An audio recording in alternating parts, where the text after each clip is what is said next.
So can you see us all, Adam? We're trying to spread out a little bit. It's a little bit. Yeah, I think I can see pretty much everyone. Because there's a back row. Can you see it? You might want to move around that way. Do you want to sit next to Jenny or move around a bit? You all right sitting there? You might look a bit disembodied if you wanted to ask a question. That's okay. You're all right. Okay. Right. Where are you guys? We are in Christchurch, Blackfriars. So right next, you know, in the room next to the church. So that door where they're all coming out is the main sanctuary through there. Okay. I don't think I've ever been there, but not yet. Not yet. Come and visit at some point. Exactly. Well, he is. When are you coming over? Is it October that you're? Yeah, it's not clear now. We'll see. Okay. Okay, so let's make a start. So, Adam, thank you for coming and joining us today. Thank you. So we're really keen to explore. So everybody's got a copy of your new book, Let Your Heartbreak Be Your Guide. And I've asked everybody to read the introduction. Have you got a copy?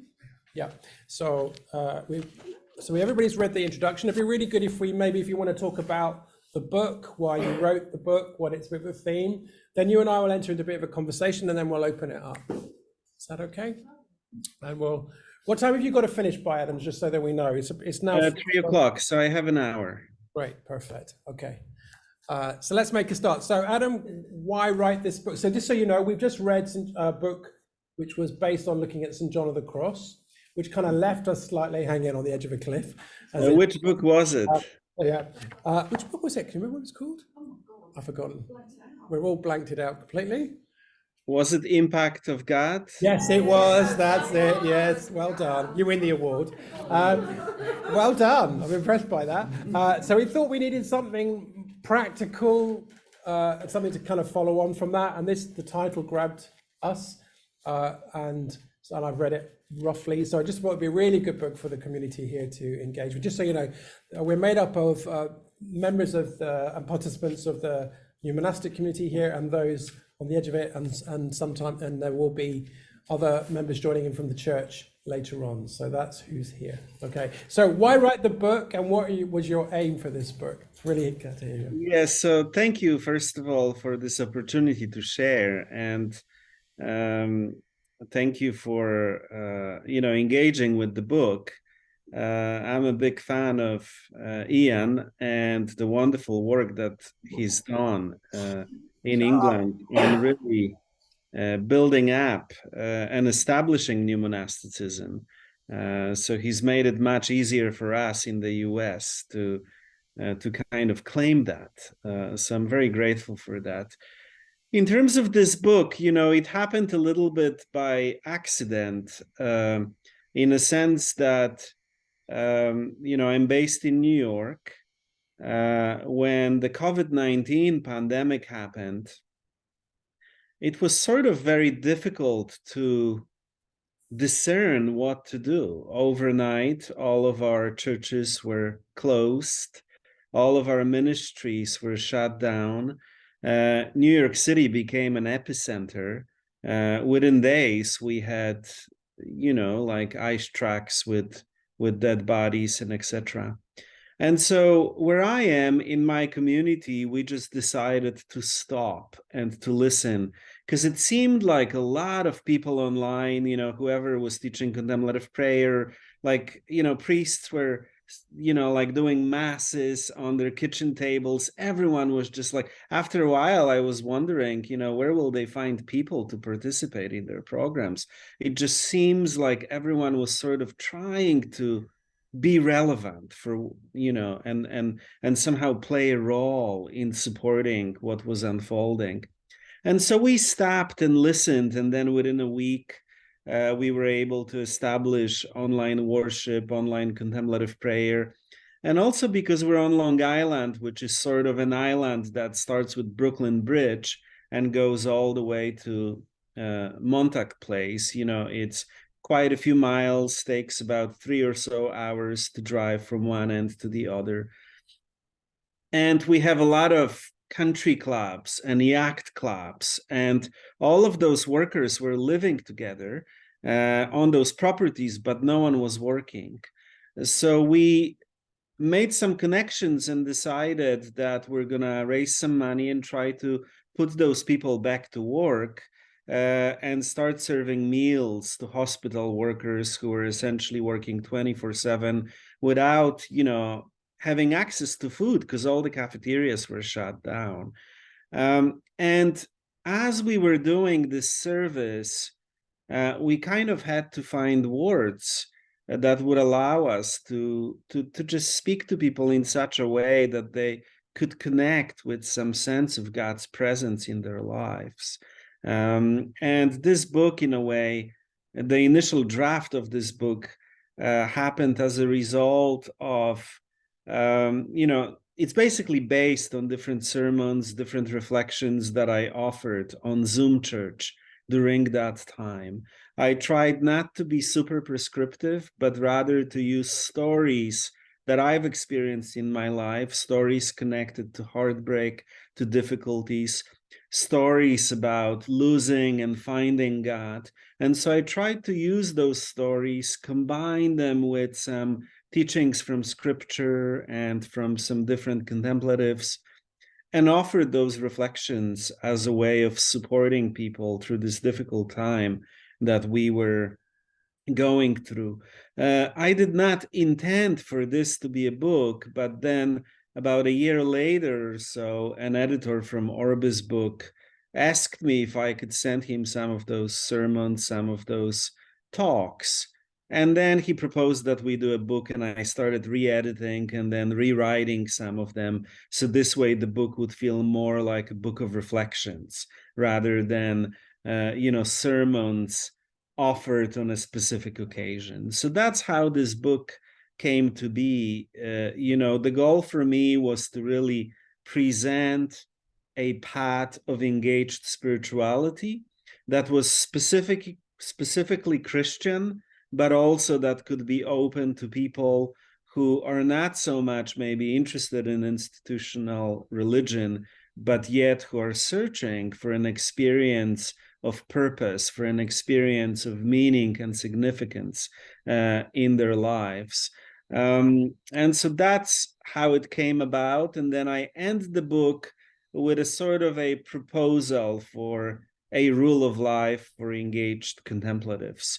Some of that rule of life is based on some of the commitments that we make in our community, but I tried to kind of universalize it a bit, so this way it could speak to people in different walks of life, also especially speak to people who are interested in pursuing a life of ministry and compassionate service in the world, and maybe even engaging with social activism and challenging some of the systems that I know in my country here seem to be falling apart at the moment. So that's how it kind of came together. And the book is very autobiographical in a way, because I really pulled from a lot of experiences that I've had. So some of the stories come from my many years of ministry among the homeless youth on the streets of New York City. Some of the stories touch upon my kind of very formational experience of the church in Poland when I was growing up. And some of the experiences have to do with other things that felt very important to share to me. So that's more or less what the book is. Thank you. And I'm just thinking, pursuing there seems to be a very strong spiritual message to the core of this book. Thinking about that we're about to start reading this book in earnest from next week, what would you say were the key themes of stuff that us as a contemplative new monastic community, what would you say are the key themes for us to engage with? Yeah, so this book, really is about learning how to be present to all the pain and suffering that is present in us, but also in the world around us. And this really comes from my experience of working with homeless youth, where I discovered that I needed to approach each and every one of them as in the same way that I would approach contemplative prayer. So people would come to our center in New York City, and initially I responded to them, utilizing my therapeutic skill sets and trying to kind of engage with their lives in a way that would kind of be very helpful. And I realized that that was not working. I realized that I needed to approach each of them in the same way that I approach contemplative prayer. And for me, contemplative prayer is about being present, is about being in this state of receptivity and deep listening, in this state of curious not knowing, waiting for God to show up. And so that's what I started doing. And as I started welcoming people into our center in that way, I would often have this experience of heartbreak, because to witness all of that pain, to feel that without any buffers, to accompany people into the depths of their pain, there is a certain shattering that takes place. And I would oftentimes find myself completely broken by what I was witnessing. And at the same time, if I could just be there in that state of receptivity and listening, waiting for God to kind of do something there, I would often find that there was this sense of God's presence that was there underneath it all, and that all I had to do was just to say yes to it, so that energy of God's care could flow into whatever we were doing and essentially do the work of healing on us, work in our midst. And then it wasn't even really clear who was helping whom. And so to me, that is the essential experience of what it means to be a contemplative who's engaged in social justice, to be present to the world in a way where that world can even shatter us, and then to listen for that presence of God that is there all around us, waiting to kind of flow into our lives and to begin to do the work of healing on us and then through us in the world. It was Saint Augustine who had this beautiful teaching commenting on scripture, relating to Christ being asleep on the boat. And he was saying how deep within our hearts, in the innermost cabin of our hearts, there is a sleeping Christ. And when that Christ wakes up, our role is to allow him to live and love through us. And so to me, that is the fundamental experience of what Christian life is about. It is also an experience of who we are meant to be. And this is where John of the Cross comes into being, to allow for that to happen, to allow for that sleeping Christ who's waking up in us to begin to live through us. That often feels like an experience of dying, because in some way we have to cease to be who we are, only in that process to then discover that we are more ourselves than we've ever been, And so this book is really about that experience, about not being afraid to get shattered by the reality of the world, to listen deeply for that presence of spirit, and then to be in a state of consent, having courage to say yes, so God could become the source of our life and our action. So that's really the message of the book, more or less. And, there are different kind of stories and things through which I try to kind of evoke some of that experience, or help people to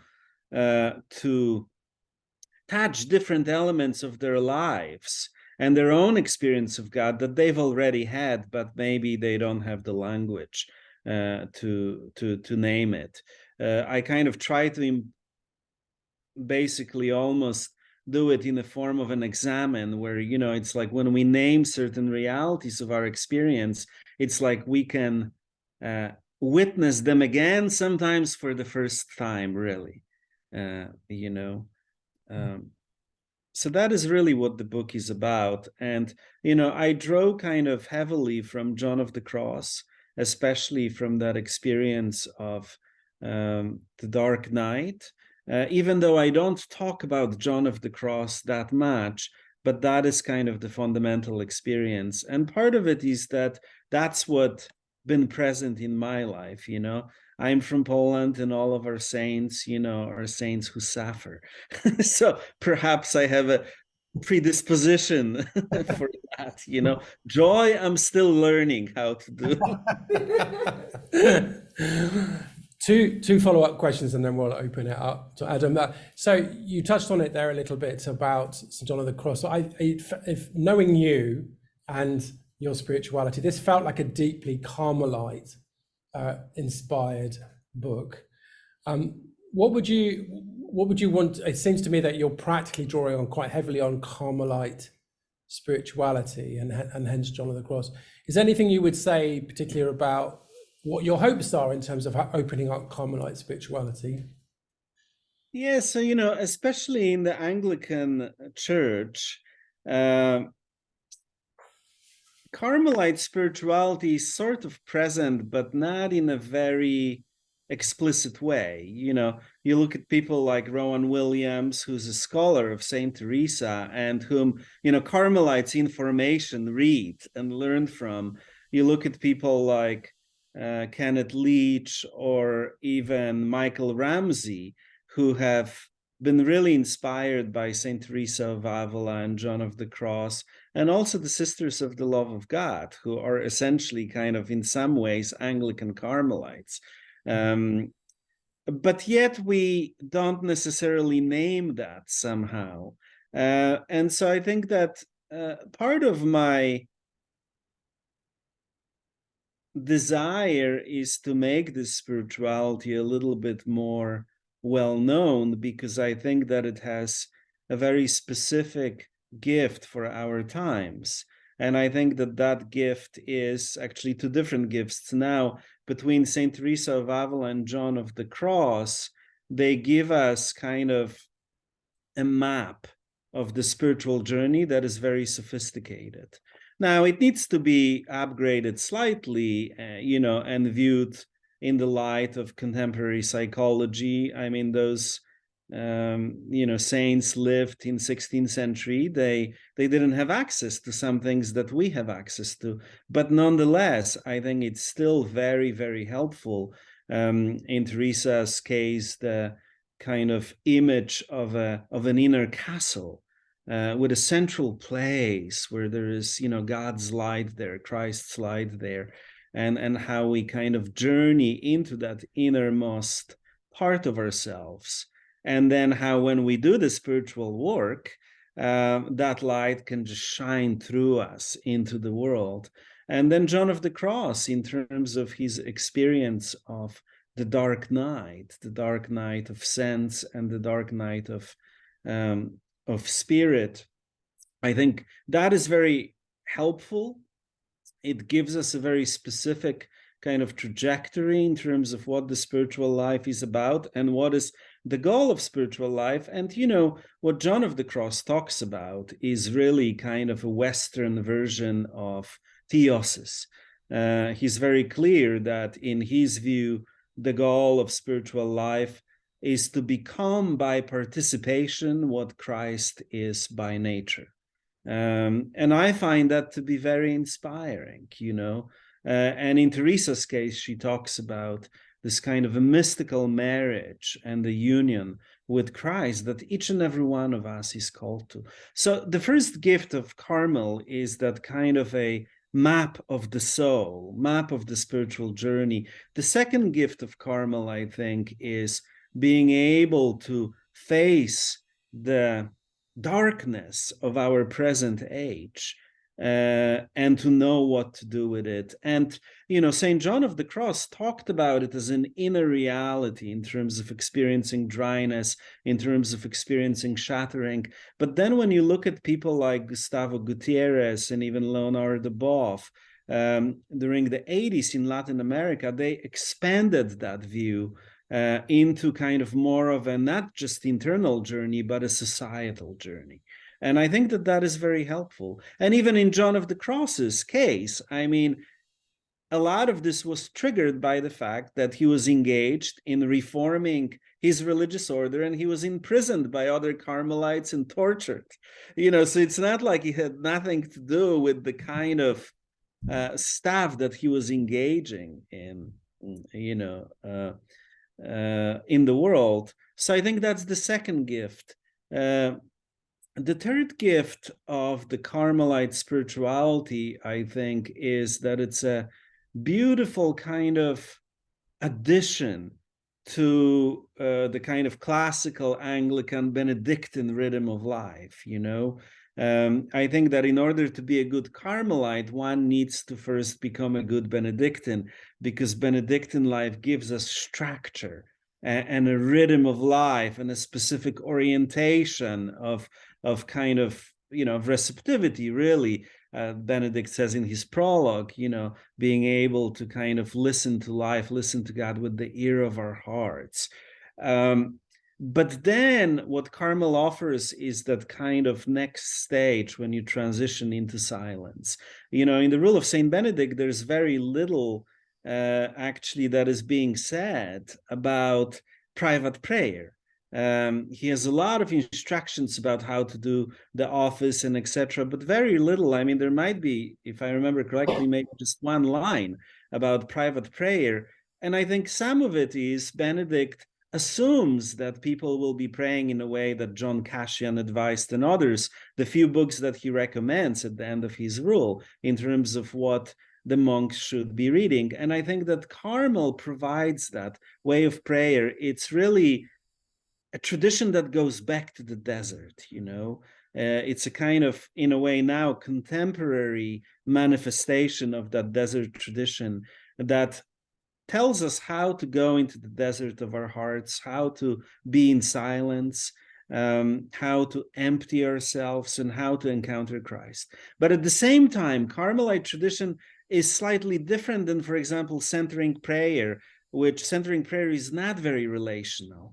Carmelite tradition, you don't transition into silence too quickly. You engage in a passionate relationship and conversation with Christ, only then to rest in silence and be transformed by that silence. So the beautiful thing about it is that there is no, what some psychologists would call, spiritual bypass, where you just show up for silence, leave all the complicated stuff of your life outside, and then as this kind of idealized person, you're there to experience holy things. With Carmel, it's not like that. You bring all of that. You struggle with it. It has a certain kind of almost Jewish way of being with God, where all of your personality, all of your emotions are included in that. And eventually all of that kind of helps you to reach this sense of receptivity and silence.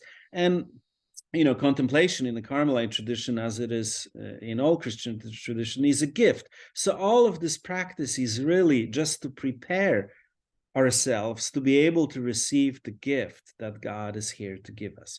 So that's another, I think, helpful thing about Carmel. And then finally, the last thing that I want to say, for a long time in the church, contemplation was really seen as this kind of a thing for some special people.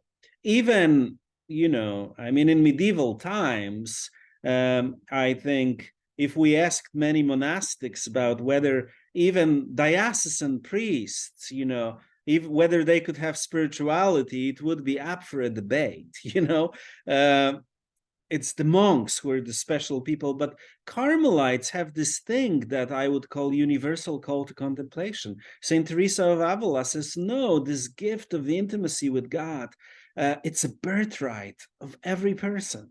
You don't have to go, sit on a mountain top to experience this. You can practice this at home. Everyone is called to this divine intimacy, to this divine union. And I think for me, again, it's very encouraging in this day and age where so many of us feel lost, when so many of us feel like the world that we invested it so much is kind of falling into pieces. I don't know how it is in the UK, but here it certainly feels, just the other day, I was leading a contemplative prayer for college kids, and it's like they're graduating, there are no jobs. whatever was promised to them, whatever they took for granted that, their degree will give them, that's done. It's not there, so we need God, really, and tools that can help us to turn to God, to really reach that place deep within where we are always held with love and loved into who we need to be in the world, So that's kind of why I love Carmelite spirituality. And I feel like, especially in the last 8 or so years, Carmel has been kind of my daily companion in many ways, Great. I think I just got one final question, then we'll throw it open.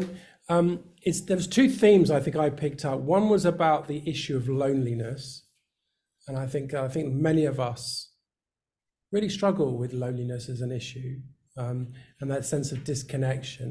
And on the back of that, I also heard a lot about thinking about how do we engage with God when God feels very out of reach. So I picked up those 2 themes.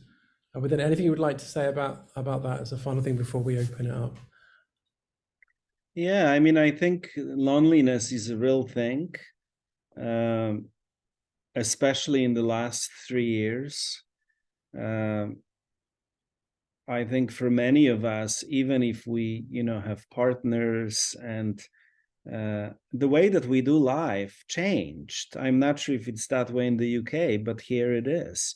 And we're still struggling to figure out, how to gather, how to have in-person gatherings in a way that feels nourishing. Somehow also our habits changed, and all of a sudden to take a train for 45 minutes to see a friend feels like hassle. What about Zoom, And yet it's not the same.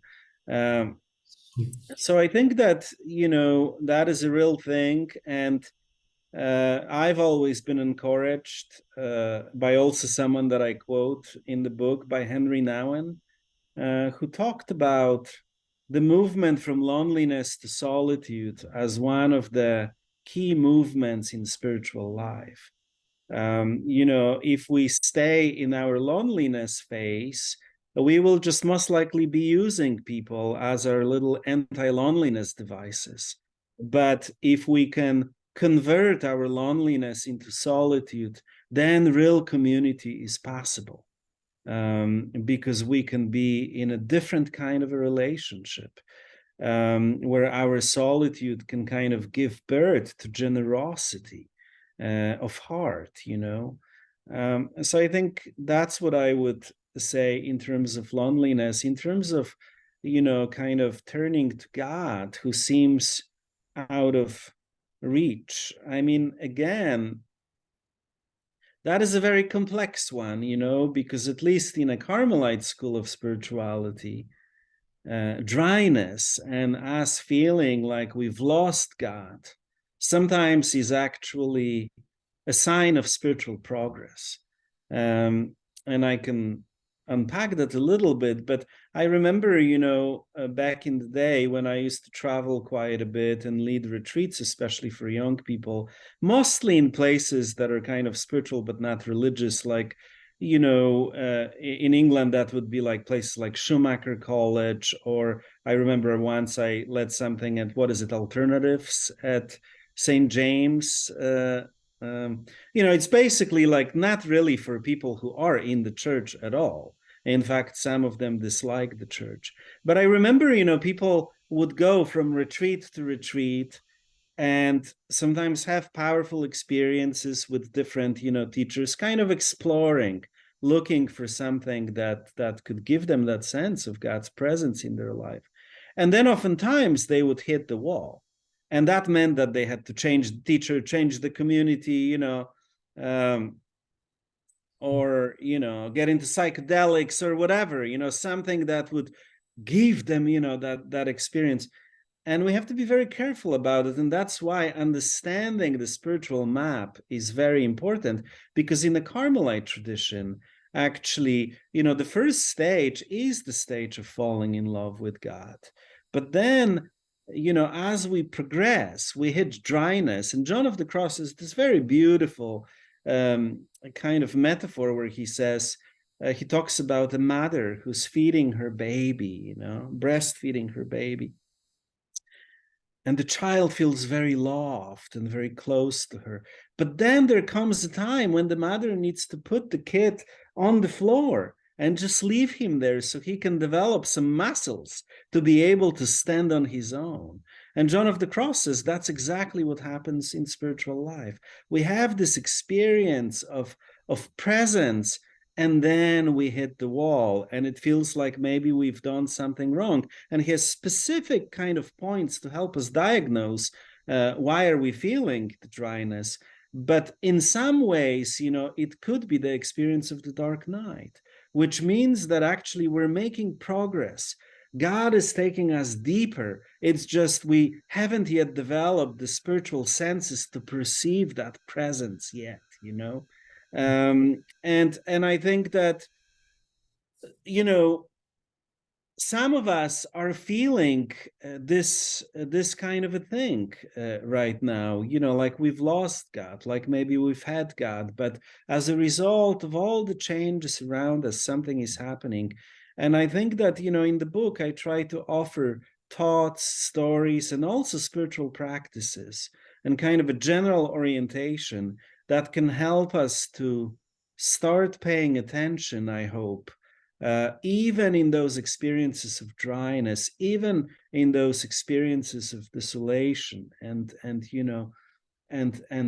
loneliness and disconnection from God, where we can begin to take steps towards hopefully recognizing that God is actually there, that God has been there with us all along. And I think one of the kind of key practices is really a practice of trust, and that is very difficult, but I think one of the goals of the book is to really help people to move towards trust. Great. I don't know if I answered your question. Oh, wonderful, wonderful. So let me just make it so it doesn't look disembodied, so that we can. So let's open that up now to the floor. Questions, comments. Go for it. So I have a question about contemplation and activism, and where you feel the balance is. I'm quite skeptical about activism because I feel quite often people can be hypocritical. They might think they're doing something in their external life, but in their own personal life, they may be doing the thing that they're trying to act against. And you mentioned Rowan Williams. I was lucky enough to be part of a church where Rowan preached once a month. And I don't know anything about Carmelite tradition, but I've heard quite a lot of Rowan. And slightly kind of tangent, he gave a sermon about war and about what is a just war and how do we know if we're engaging in a just war.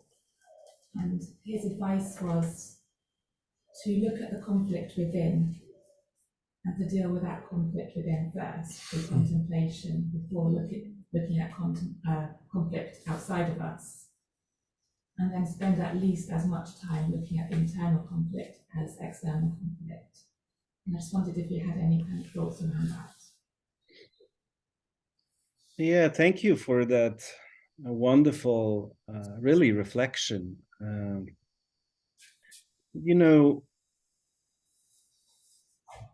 I spent a lot of my life engaging in activism and also in direct care of homeless youth. I also sort of grew up in Poland when social change was really kind of the fabric of my life, and the center of that work for social change happened within the church.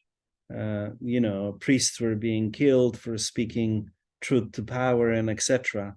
And this kind of idea of non-violent solidarity, which in our case, I mean, it was scripturally based. It basically meant solidarity in Poland meant that we would that we would be willing to carry each other's burdens. You know, I think in the last couple of years, I should say in the last 5-6 years, my life has been less engaged in the work of organizing, in the work of direct care. I still do some of that, but not as much, as I kind of felt a vocational shift. And so I would think that, you know, this question, contemplation versus activism, I think let's maybe just first of all acknowledge some historical difficulties. Our tradition has had some difficulties with this idea of integrating contemplation and action. Contemplation was always kind of seen as the goal of spiritual life, even though when we read the Gospels, he seems to be, you know, Jesus seems to be very much kind of a contemplative in action. You know, he goes in and out. He prays, you know, and goes into the wilderness or the desert before serious events of his life. And I think that that is a model for us. And then, of course, the monastic establishment comes into being, and you know, also probably some influences from Greece and kind of the dualism, which is not very Jewish. And we begin to kind of think of the goal of spiritual life as a more kind of a contemplative pursuit.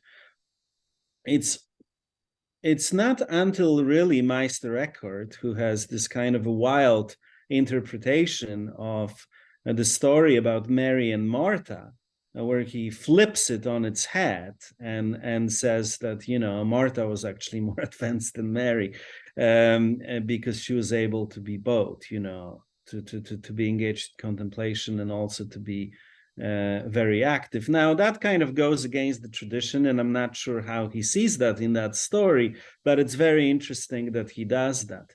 And now, when it comes to this present day, you know, I think that the world, at least from where I'm standing, the world is in crisis. You know, there are bread lines on the streets just 1 mile from where I live. And so the question is, how do we deal with that? And I think in the book, you know, I offer, I think, 5 points in the last chapter on how to engage in contemplative action. And one of the first things that I say is that in order to do this kind of work, we need to be able to relate to the world and to engage in action from our contemplative experience of prayer and not from a specific ideology. Because when we engage in action from a perspective of an ideology, we tend to otherize people. In contemplative experience, we have a sense of interconnectedness of all life in God, and therefore the action that flows out of that awareness is slightly different. And this is my kind of roundabout way of saying that I think also some of it depends on our vocation. Some of us are more called to be on a contemplative side, and some of us are more called to be on the side of action. When I look at activism of the kind of present day, I see some very inspiring examples, but I also see a lot of kind of things that don't seem to be very healthy. And so me, myself, in the last few years, I feel that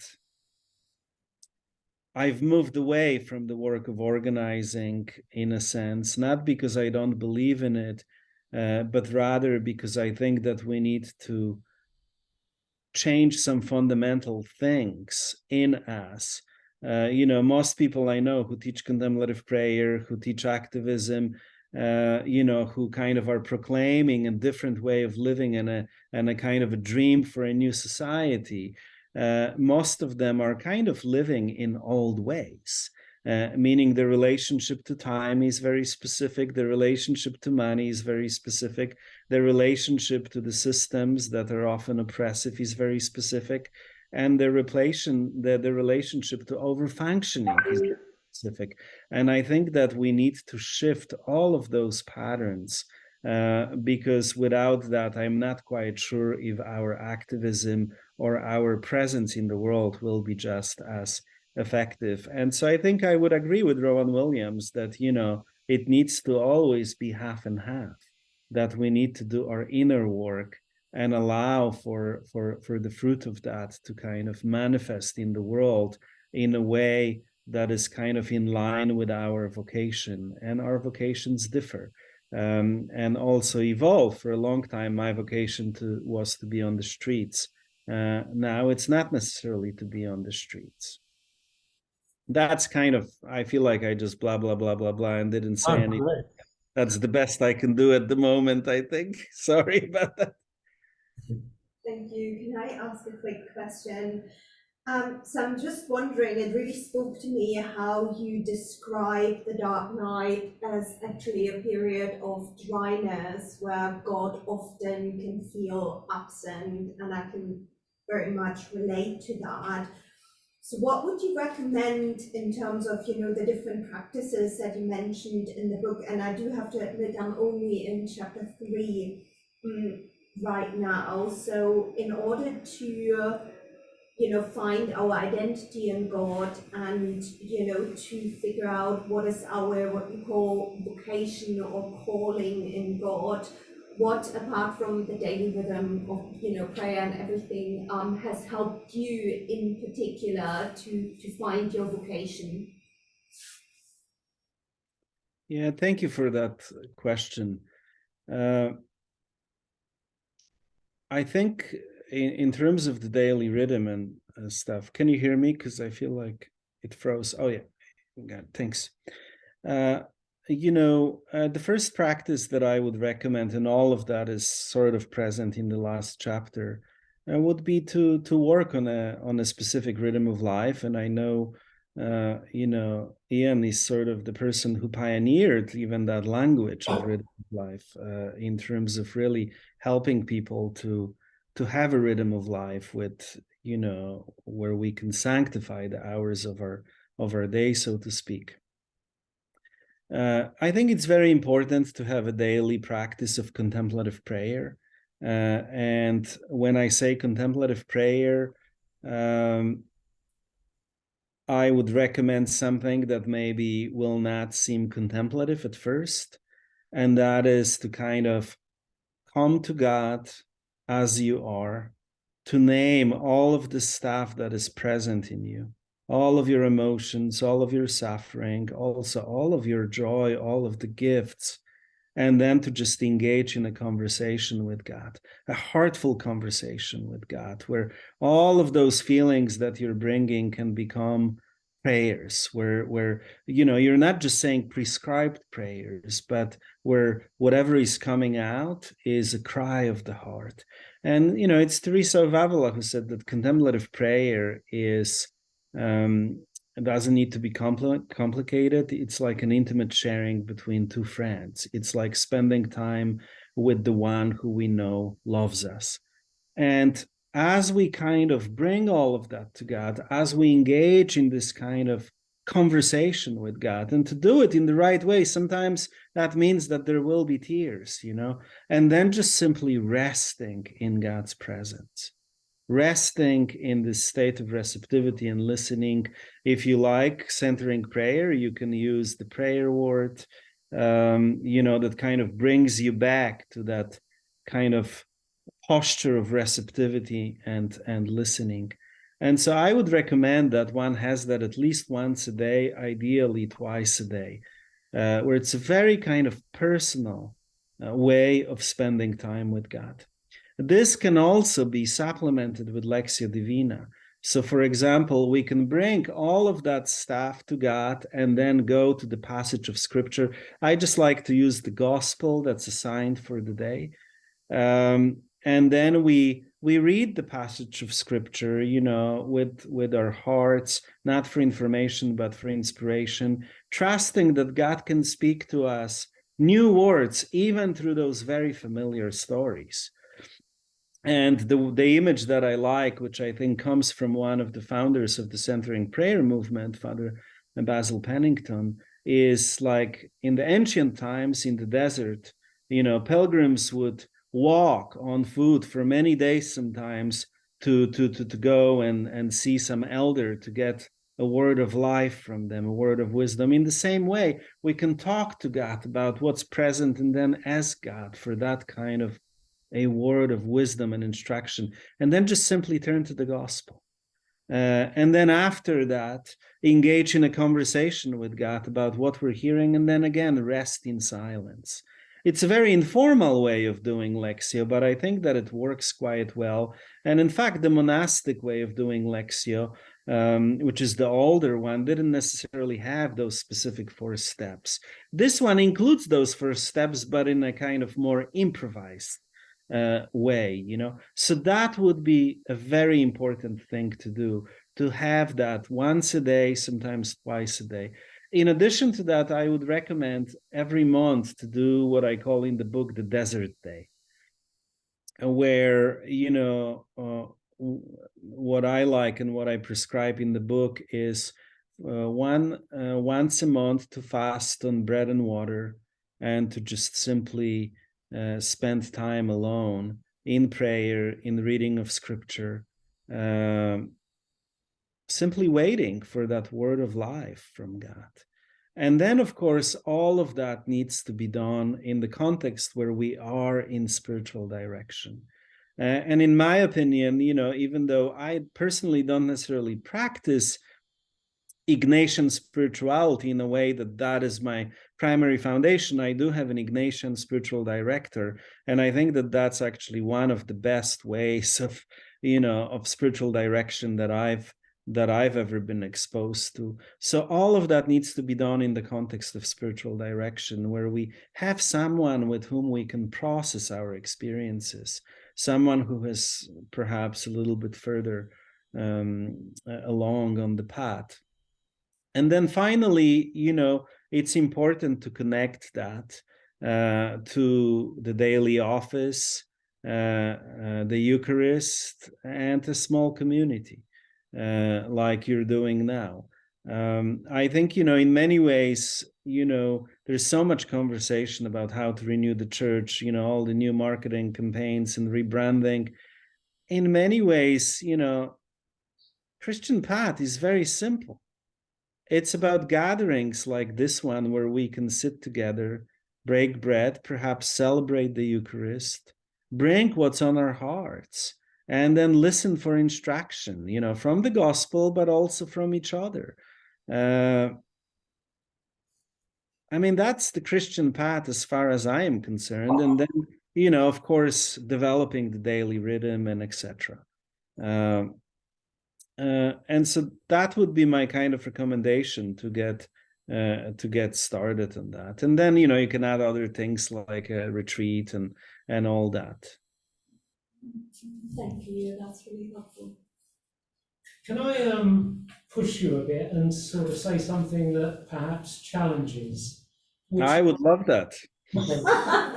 Which is that, well, first of all, to answer your question about what the UK is feeling like, I think since Brexit, it feels to me it's a bit like UK brackets USA close brackets, because we're kind of towing ourselves towards the East Coast, and increasingly we're hearing American voices in British broadcasting and so on, and the kind of issues that people are facing over there in the States about working like crazy and yet being poor.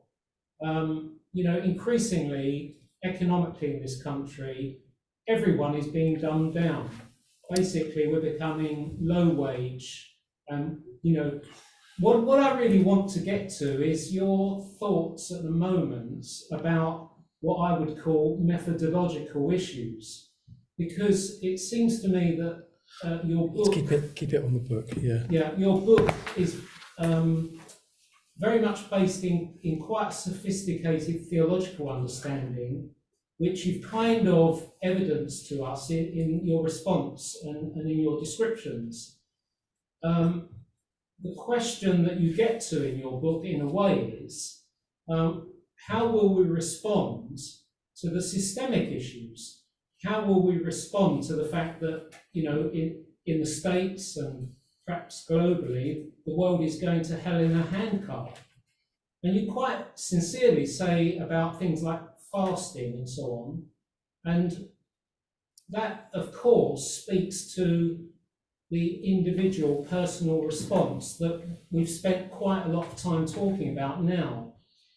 But then right from the get-go, in the introduction that we've been asked to look at, there are what I would call methodological questions there right in the introduction about how is it? How? And Summary now, because we're running out of time. so really what I'm inviting you, Adam, to just comment on is this stuff that we don't really want to look at, which is about, like, how will we carry on? How is it that new monastic communities actually have a stability and an ongoing life rather than fall apart? How is it that we can be engaged in a movement, quite a lot of sense of different personal directions, but actually how can it amount to these systemic issues being challenged? Okay. So what I mean by that... That's it. You've said enough. Okay, Sorry, we're never going to be able to get through it. Oh, that's good. That's Respond to that, Adam, because we've got about a couple of minutes. I can also, stay a few minutes later. I think that's a very good question. I just want to make sure that I understand clearly. You're talking about both stability for the community and also how to engage essentially in a work of social change in a way that's just beyond kind of my individual efforts. Am I correct? No, because we can all go to ground, can't we? We can all do the Carmelite thing, or we'd all enter monasteries, perhaps. Yeah. But the point is, you're not really advocating that, are you? So what I'm trying to get to is, let's call a spade and recognise there's theological sophistication. There also needs to be a methodological. So you know what I call for in the book is a kind of a very specific approach, and I think I give 5 points for that in terms of how to engage with the world. The first one that's implied is that you do need to know what your role is, and that is the vocational one. The second one would be, and I'll just go through all of them. I don't know if that's sufficient, but that's where my thinking is to commit to engaging with the world from a place of prayer, as I mentioned, and not ideology, because that gives a sense of kind of, we approach things differently. Another one would be to commit, and in the US context, that's very important, is to commit to doing the work of coming to terms with our social location and how it relates to what Reverend Barber in the US calls some of the evils of our present day, which is the systemic racism, poverty, militarism, ecological devastation, and some of the distorted moral narratives that are so prevalent in the US. And that leads us to kind of really examining our privileges and what we need to let go of and what our commitments need to be. Then in addition to that, talking about justice is not the same as doing justice. So there I kind of offer a few specific examples. One is personal, which would be to kind of simplify our lives and commit to ethical living, essentially kind of making choices around what we support with our money. While that won't change the world, that will have some impact, especially on how we feel in terms of our ethical commitment. And here I kind of quote from Arundhati Roy, who says that the corporate revolution will collapse if we refuse to buy what they are selling. Then in addition to that, before moving to the systemic, I recommend that everyone does engage in works of mercy. And that means that our hands need to be touching the hands of someone who's suffering. And in that, I include Mother Earth.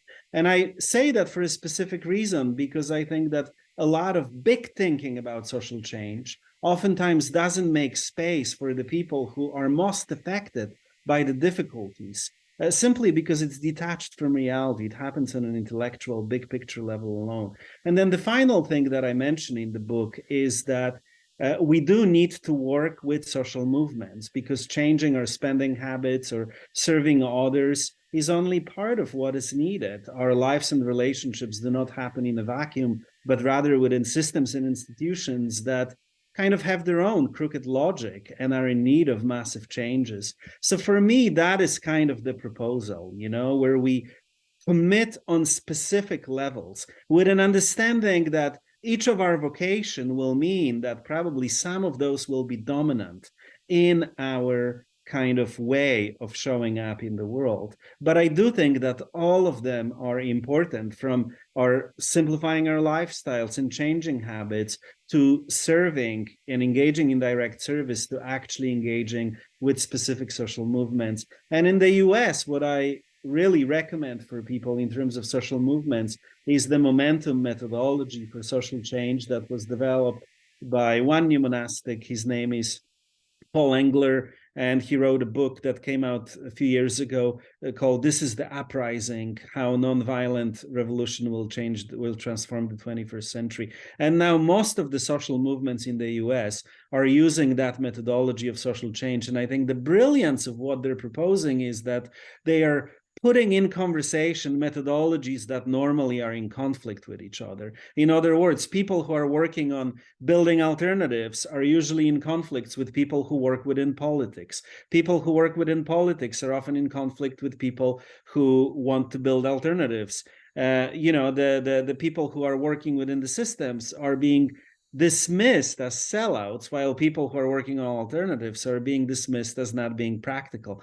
What they are doing is actually building what they call social movement ecology, and kind of putting all of those people in conversation and establishing that wherever you are located on the framework of social movement ecology, it's not that you're selling out. Your goals should be different, because to affect the system, in most cases, you can only move the conversation just a little bit. But if all of those groups collaborate, especially within some kind of a spiritual framework, all of those groups can then energize each other as they are kind of pursuing the work, which will be very difficult. Now, just kind of my maybe last thing that I'll say about it, in the US right now, a lot of social movement stuff happens kind of within the framework of kind of early left Marxist analysis. My own kind of, if I were to say, ideological location is, I've seen the collapse of socialism and the evils that it produced, and I also have seen the evils of capitalism.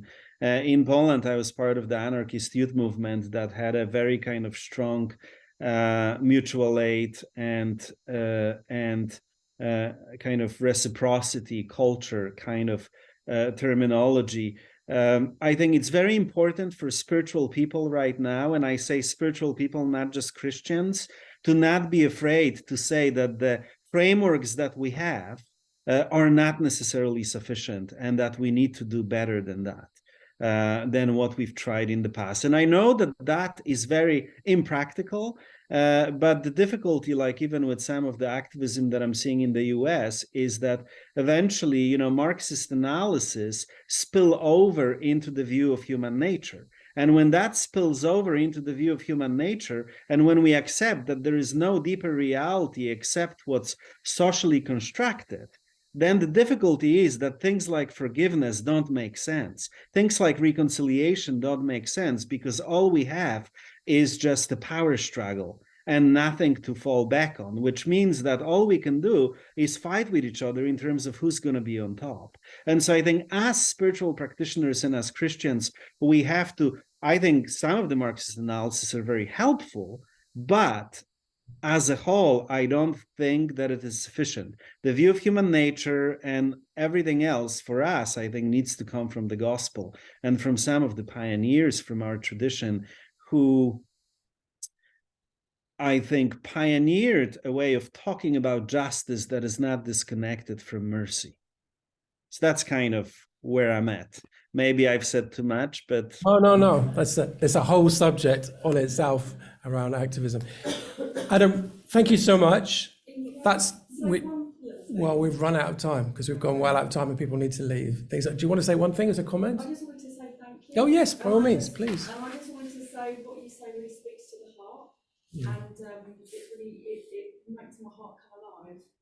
and I could listen and engage with this for hours, so thank you. Great. Why? Thank Shall you we, so much. shall we express our appreciation?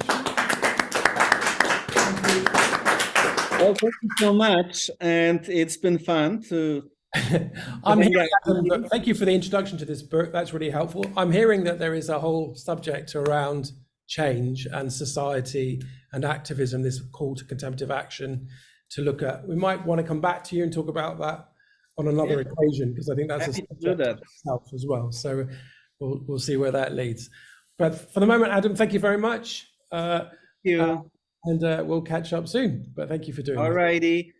God bless and see you soon. Bye-bye. Bye-bye. God Bye-bye. bless, Bye-bye. Great. Well, I think that